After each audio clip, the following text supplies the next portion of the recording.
चिन हमारे facial structure का एक बहुत ही प्रोमिनेंट पार्ट है और ये हमारे एंटायर फेशियल शेप को गवर्न कर सकता है। आप अगर इस पिक्चर में देखेंगे, ये एक नॉर्मल प्रोपोर्शन चिन है और अगर इसी पिक्चर में अगर मैंने ये चिन को छोटा कर दिया तो देखिए कैसे फेस का शेप बिल्कुल चेंज लगता है। तो ये है पावर चिन प्रोमिनेंस की। मैं डॉक्टर शिल्पी विदानी हूँ, मैं एक प्लास्टिक सर्जन हूँ और SB aesthetics and plastic surgery में director, founder and chief plastic surgeon हूँ। हम अपनी प्रैक्टिस में चिन सर्जरी बहुत ही कॉमनली करते हैं और वो इसलिए नहीं कि ये पेशेंट्स प्राइमरीली चिन सर्जरी के लिए आ रहे हैं, बल्कि इसलिए कि पूरे फेशियल प्रोपोर्शन को बैलेंस करने के लिए चिन ऑगमेंटेशन या फिर चिन रिडक्शन एक इम्पॉर्टेंट पार्ट होता है। चिन सर्जरी के टाइप्स क्या हैं?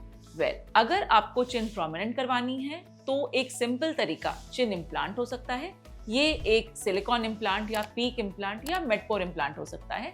अलग अलग वैरायटी के इम्प्लांट्स आते हैं। इसको हम माउथ के अंदर एक छोटा कट लगा के इस पोजीशन पे प्लेस कर देते हैं। इसको हम स्क्रूज से फिक्स कर लेते हैं ताकि ये अपनी पोजीशन पे बना रहे और इवेंचुअली ये अपनी जगह पे सेट हो जाता है और ऑलमोस्ट बोन जैसा ही लुक देता है।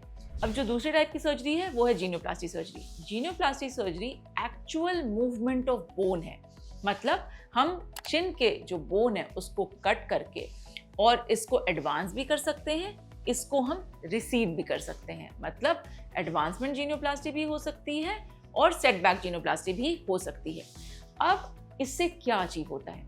जब हम जीनोप्लास्टी करते हैं, जो कट लगाते हैं और जो गैप क्रिएट होता है, ये वैसा ही होता है जैसे कोई भी नॉर्मल फ्रैक्चर होता है और फ्रैक्चर की हीलिंग भी होती है।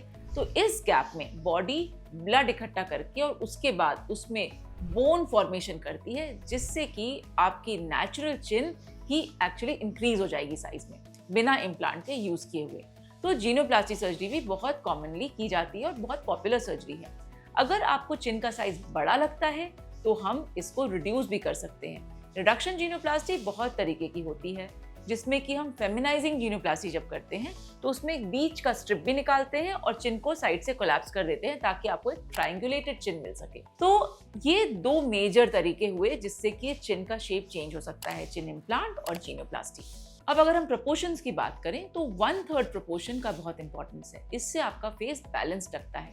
अगर हम फोरहेड की जो लेंथ है एंड जो मिड फेस की लेंथ है वर्सेस लोअर फेस लेंथ, अगर ये बराबर होती है तो फेस अट्रैक्टिव लगता है। वहीं अगर लोअर फेस की लेंथ छोटी पड़ जाती है तो फेस इम्बैलेंस लगता है। इसलिए चिन प्रोमिनेंस का इंपॉर्टेंस है।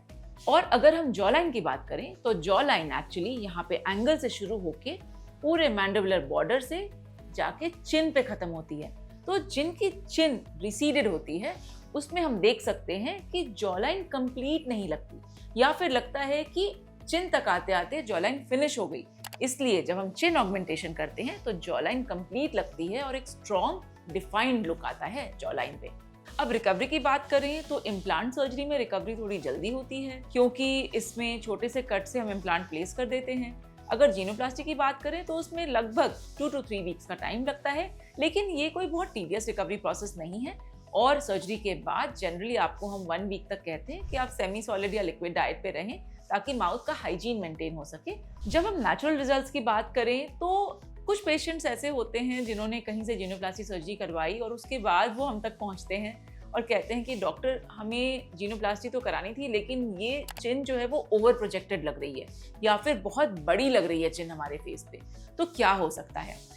इसमें रिवर्सल प्रोसेस भी हो सकता है। हम सेम कट के थ्रू जाके प्लेट्स और स्क्रूज रिमूव करके आपकी चिन को सेट बैक कर सकते हैं।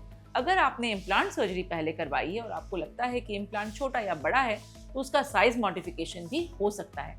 तो रिपीट सर्जरी डेफिनेटली पॉसिबल है, लेकिन हाँ, आप कब करवाना चाहते हैं ये डिपेंड करता है। जैसे अगर आपने सर्जरी करवाई है और विद इन 2 वीक्स या 3 वीक्स आपको रिवर्स करवाना है तो ये शायद सबसे अच्छा टाइम नहीं होगा। जनरली 1 से 1.5 महीने का मिनिमम टाइम होना चाहिए जिसमें कि आपके टिश्यूज रिकवर कर जाएं। अब जब हम जॉ सर्जरी की बात करें तो उसमें जीनोप्लास्टी सर्जरी एक बहुत ही कॉमन कॉम्बिनेशन है।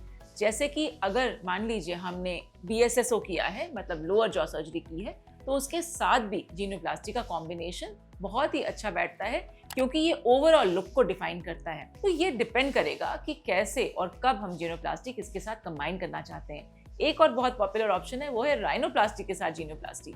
जब हम नोज का चेंज करते हैं तो चिन का भी चेंज करके ओवरऑल फेशियल शेप बहुत ही अच्छे से डिफाइन हो जाती है। अगर आप सोचते हैं कि आपकी नोज बहुत बड़ी है और आप रिडक्शन राइनोप्लास्टी कराना चाहते हैं, तो उसके साथ में अगर आपकी चिन छोटी है और आप एडवांसमेंट जीनोप्लास्टी या चिन इम्प्लांट प्लान करें तो ओवरऑल फेशियल प्रोपोर्शन बहुत ही ब्यूटीफुली अचीव हो जाता है। जैसा कि आप इस पिक्चर में देख सकते हैं, हमने इसमें राइनोप्लास्टी और चिन इम्प्लांट साथ में प्लान किया और overall facial shape and proportion कितनी बेटर हो गई है आफ्टर दिस कंबाइंड सर्जरी। तो आई होप कि इस वीडियो से आपको चिन सर्जरीज के बारे में आइडिया मिला होगा, और अगर आप चिन सर्जरी कंसिडर कर रहे हैं तो आप अपने सवाल हम तक पहुंचा सकते हैं, मैं उनका जवाब दूंगी। हमारे नंबर्स मौजूद हैं डिस्क्रिप्शन बॉक्स में और आप हमारी टीम तक पहुंच सकते हैं, अपने सवाल पूछिए और क्लैरिटी जरूर लीजिए सर्जरी के पहले कि क्या रिजल्ट आपको अचीव हो सकता है कॉम्बिनेशन सर्जरी से, या फिर सिर्फ चिन सर्जरी आपके लिए सही रहेगी। Thank you for watching.